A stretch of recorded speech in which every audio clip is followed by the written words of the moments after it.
content creators who are growing, getting into that business world, and what laptop should they be buying? Let's talk about it.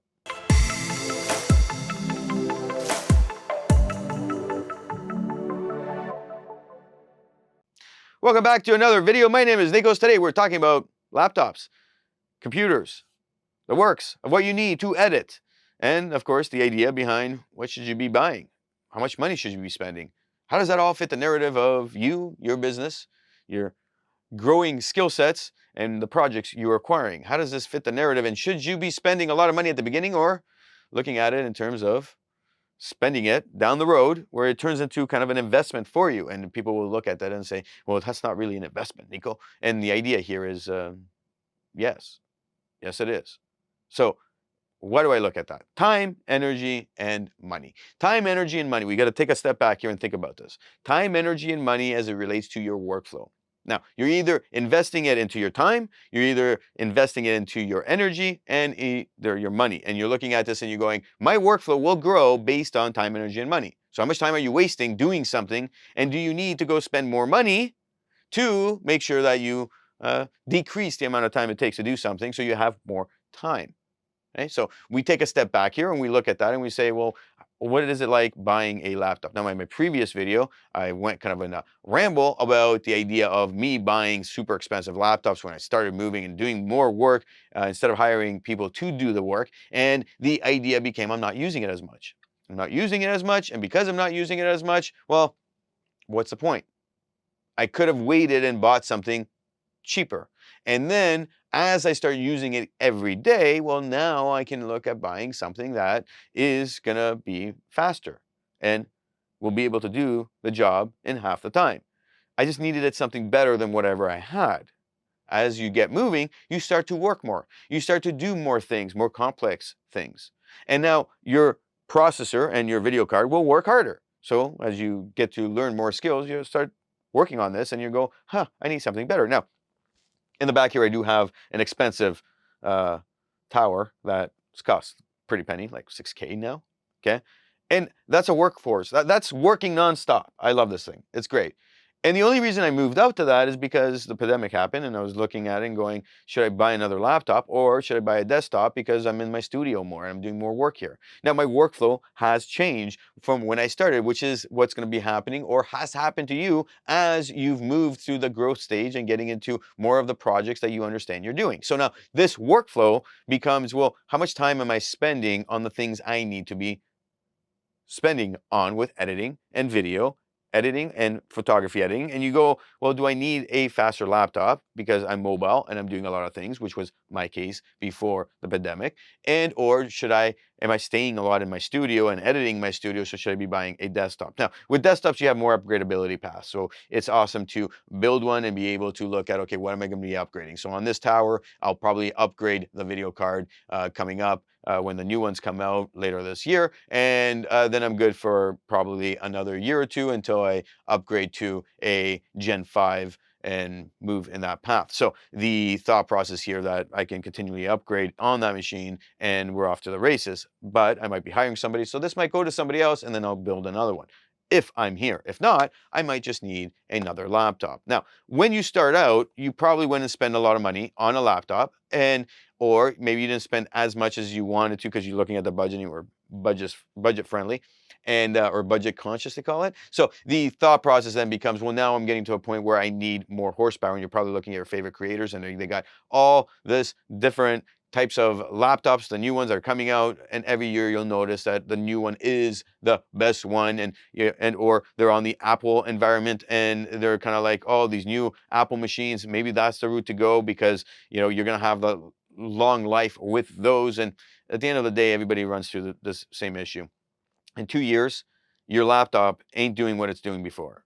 The horsepower comes down because, quite frankly, the video card needs to be more up to spec. Of course, the chip has to be more up to spec, and then you look at it in terms of the software and how the software is utilizing, and the different hardware inside. And what will happen there is that the idea would be that they're not programming for the older cards, they're programming for the newer hardware. So you look at this and you go, well, the Dell still gets the job done, but it's not doing it as fast as it should. So if I buy a new one, well, it's going to become cutting my time like in half. And this is what I've realized over the time. So when I'm looking at it, this Dell XPS served very well for me. It's still doing the job. It's awesome. Thinking about upgrading it. And then you look at it and you go, okay, the spend is enormous. So if you're looking at it in the grand scheme of things, what is your workflow? And this is the biggest goal here. What is your workflow? Your workflow will dictate how much money you should be spending on, say, laptops or other hardware.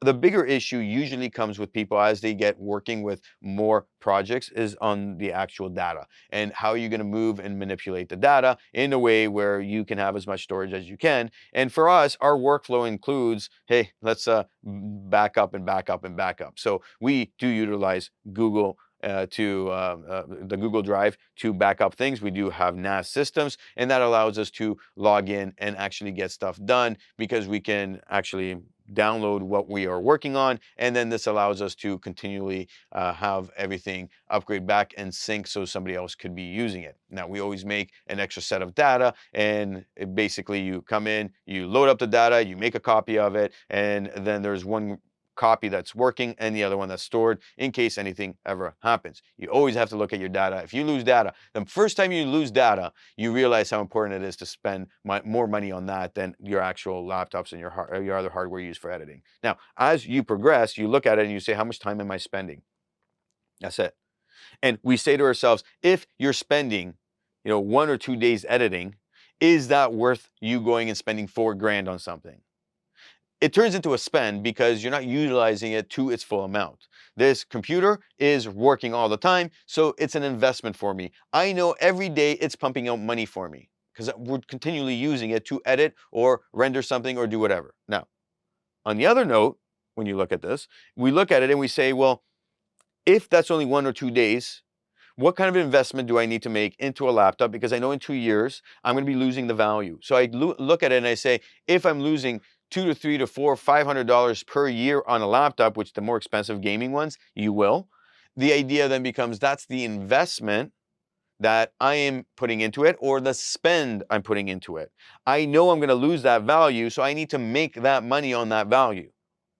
And not just like the only how much money you're losing, but you need to look at it in terms of if I'm investing 500, that machine should pump out X amount of money. You need to make that expectation for yourself. So for me, I look at it and I go, well, if I'm going to make something like this and the machine is going to actually lose $500, I want to make at least 10 grand for every $500. So then is that worth it to go for an expensive machine or a mediocre machine? Now, when I started, I went all out on expensive machines. I lost the value really quick and I wasn't utilizing as much and I didn't make as much money for it. But now that I've grown and I'm looking at anything, I go, well, how much money do I need to make from each machine at the bare minimum? That's the bare minimum.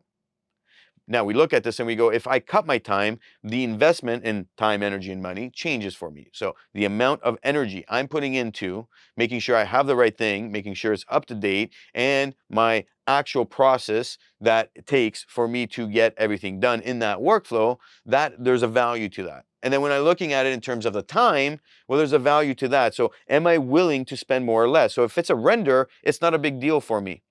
I can let it render while I go do something else. So it's often the case where I'm rendering several things on this big machine and I'm working on my laptop. When it's done rendering, I'm working on, the bigger files at 4K and 6K or whatever. Now, when we're looking at it in terms of a laptop and you're saying to yourself, am I increasing that scale? Well, yeah, if I'm increasing and I'm going to 3, 4, 5 days a week that I'm editing, how much time are you losing because you need to get on the next project? So if there is a lot of edits that you need and then render time, well, what happens in that case? So your time is relative and you're looking at it and you're saying, if I decrease by at least 50%, that means I'll get more work done, which means I will increase my output and I will make more money.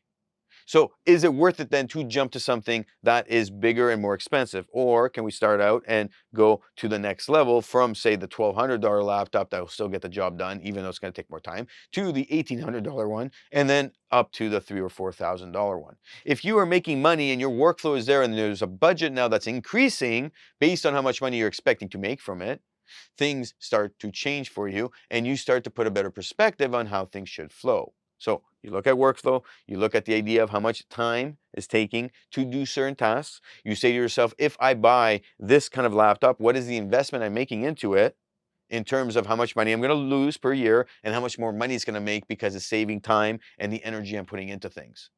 Now you're looking at it and saying the money that's coming in, that money is going to be the idea of you increasing your budget or keeping it the same, and then looking at all your gear and saying what is more important.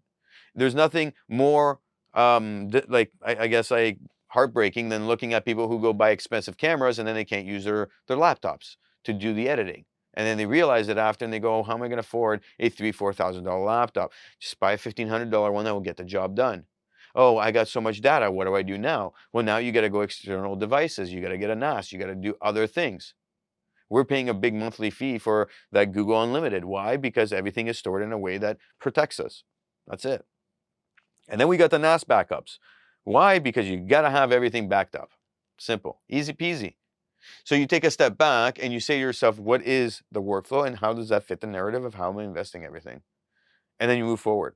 I'll be making more videos about these. I think this is going to be very beneficial, even though I'm not getting a lot of views on these. I get it. But I know people who are watching these, they're emailing me and going, hey, what are you doing with this? Or, hey, I've been doing this. What do you think? And these are questions I know a lot of people have.